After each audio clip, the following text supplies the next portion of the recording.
కూటమి సర్కార్ హామీల్లో ఒకటి ఇంటింటికి ఉచిత కొళాయి అప్పుడు గట్టిగా అనౌన్స్ చేశారు. 2014లో కూడా అదే హామీ ఉంది, 2009లో కూడా అదే హామీ ఇచ్చారు.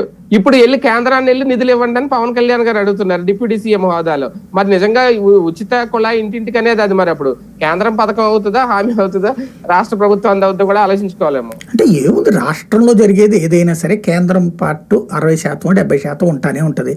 రోడ్లు వేసినా ఇదేసినా ఏదైనా సరే. మధ్యాహ్న భోజనం ఏంటి కేంద్ర ప్రభుత్వం ఉంది కదా, 60 రూపాయలు వాళ్ళు పెడితే 40 రూపాయలు రాష్ట్ర ప్రభుత్వం పెడుతుంటది. అలాగే హాస్పిటళ్ళు అదే, స్కూళ్ళు అదే, అన్నిట్లలో ఉంటది. కాకపోతే ఏంటంటే ఈయన చేస్తున్న పని ఏంటంటే మమ్మల్ని మాకు ఖర్చు లేకుండా మొత్తం మీరే పెట్టుకోండి 90 రూపాయలు పెట్టుకోండి 90 రూపాయలు పెట్టుకోండి అని అడుగుతున్నారు పెద్దానికి. దానికి పవన్ కళ్యాణ్ వాడుతున్నారు, లేదా పవన్ కళ్యాణ్ ఆ విధంగా అడుగులు వేస్తున్నాడు. Right sir. దీంతో పాటు ఈ హామీలు అంశం ఒకటి ఓకే, ఇంకా ఆ సూపర్ 6 హామీలు ఎప్పుడు నెరవేరుస్తారనేది అడుగుతానే ఉంది ప్రతిపక్షంలో వైఎస్ఆర్సీపీ.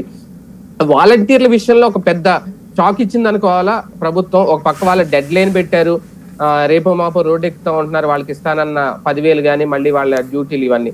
ఇదే టైంలో వాళ్ళని సచివాలయ సిబ్బందికి సంబంధించి ఉండే యాప్ లోంచి వాలంటీర్ని తొలగించేశారు. తాజాగా షాక్ ఇచ్చిందా, మా నిర్ణయం ఇదే అని చెప్పి ఇంకా క్లియర్ కట్ గా చెప్పి